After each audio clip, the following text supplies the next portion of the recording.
All right, well, grace and peace to you, church family. This is Pastor Mike coming to you with PerkStream for November the 18th, 2020. I want to start with church news today. I'm going to go right to this so that you can know something that the elders discussed last night and is now bringing to the church as far as protocol as we continue to live through COVID-19. If you're following the news, you know that COVID cases are beginning to go on the rise.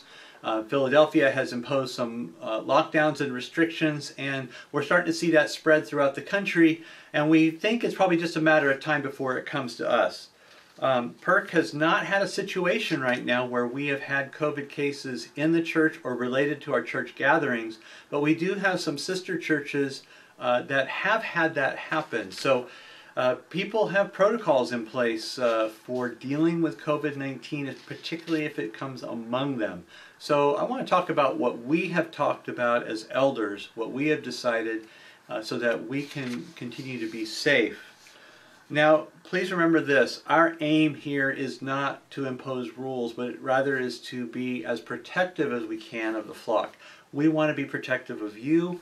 We want to be protective of the most vulnerable among us, and in this way we show the love of Christ. So, with that in mind, we're going to continue to meet in person for all regular and all regularly scheduled meetings. So youth group, men's fellowship, prayer meetings, whatever is regularly scheduled, those will continue. So we want you to be aware of that. If it is an extra event, an event that where we were hoping to gather to do some fun things together as the church family, that is probably off the table for now or is going to be reconfigured in some form. The second thing I want to be able to say is that when we are gathered, we are increasing our vigilance on mask wearing. Over the past few Sundays, we've gotten a little bit more lax and a little bit more lax. This Sunday, we are asking everybody to come, not just bring your mask, come and wear your mask. Wear it for the duration of the service of our time gathered. We need to be able to do this in order to do everything we can to be safe with the people in our worship service. Now, we will continue to record our worship service and eventually live stream our services. At the present time, even right now, this particular video is being streamed right to YouTube, which means that we're cutting down the amount of time between service and actual production time of a recording. What does that mean for us? Well, eventually we will just be live on YouTube, and then you can access that directly. And then if you can't be there for the service at 9:30, then we will move it, record it rather, and have it set for a later viewing, and you can pick it up at that time. All that to say is we're getting better at our technology, and that allows people to join us who cannot be with us in person. But when we are gathered, for those of us who do gather in this room, we want to be as protective of each other as possible. And one way we're going to do that is with our masks.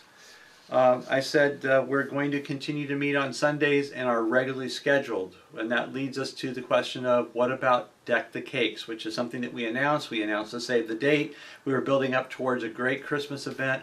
That event is going to be reconfigured.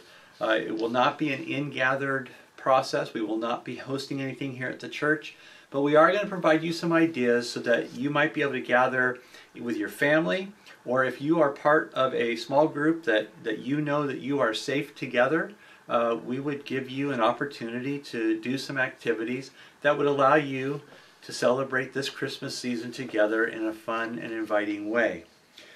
It also does mean that the hosted event for Charlie and Janet on December 20th will not take place until March or April of 2021.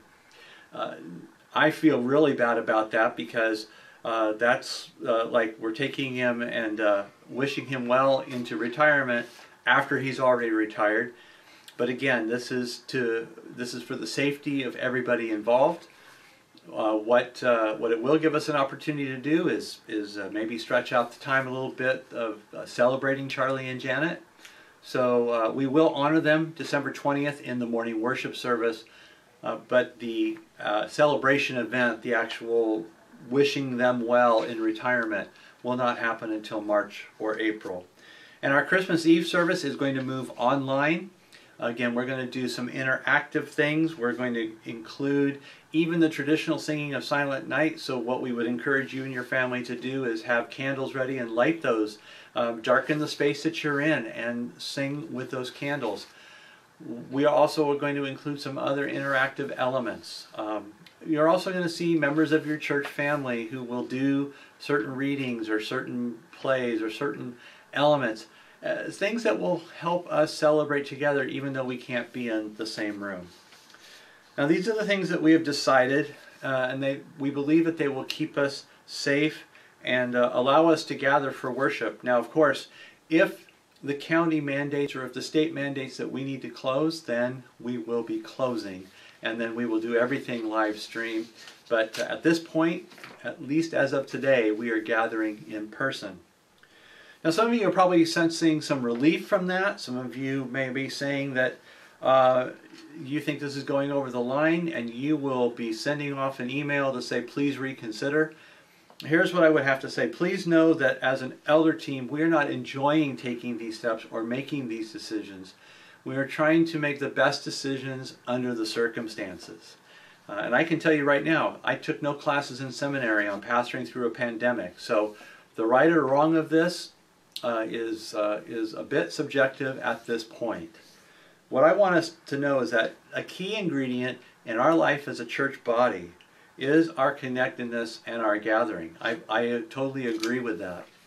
But when that creates a problem for those who say can't be with us because their immune system doesn't allow for it, then they're automatically disconnected. So what are we doing to help connect one another at a time when connection is very, very difficult? Well, what I would say right now, and the thing I want to say to all of us is, let's keep the main thing the main thing. And the main thing is this: Jesus' command is to love one another. It is the thing that connects us. It is the thing that it is our highest calling to love one another. And regardless of whether you think of this virus in social terms, political terms, or any other terms, our calling in Christ supersedes any of those terms. It is to ask the question, what does love require of me at this time towards my brother or sister? And I want to remind us and go back to the words of Paul that I used at the beginning of this process, and I would remind us of them again because this is what we would be aspiring to.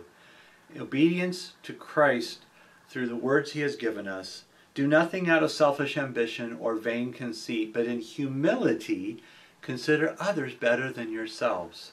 Each of you should look not only to your own interests, but also to the interests of others. Our calling in Jesus is to look around on others, and the ones that we call church family, the ones that we call brother and sister in Christ, and say, how can I consider this person better than myself? And how can I look to their interest above my own? Our interest as elders is for all of us to grow in Christ, and our interest as elders is all of us to live in peace, and to do this all to the best of our ability. So we're asking you to join us in doing these same things as we show love to one another. And one more thing. Paul continued his words in Philippians chapter 2 to say this: let this mind be in all of you that was in Christ Jesus. In other words, have the mind of Christ. It would be most simple if Jesus would just put his mind into us, right? But he asks us to choose it. In fact, he gives us space to choose that we will have his mind. We can think and we can reason and we can consider everything with our own mind, but the question ultimately will be, but have I considered it with the mind of Christ? He's giving us the opportunity and the space to choose his mind in these matters. And if you want to understand what it looks like to have the mind of Christ, keep reading Philippians chapter 2. Keep reading about what Jesus did and how Jesus acted, and that will show you the mind of Christ. If we would all take this to heart, or take this to mind, I believe we'll be able to serve one another well as we live through this time of COVID. Brothers and sisters, thanks for listening today. God bless you in the rest of your week. I hope to see you again real soon. but I hope that you'll be able to see me smiling, and I hope to see you smiling through your mask. God bless.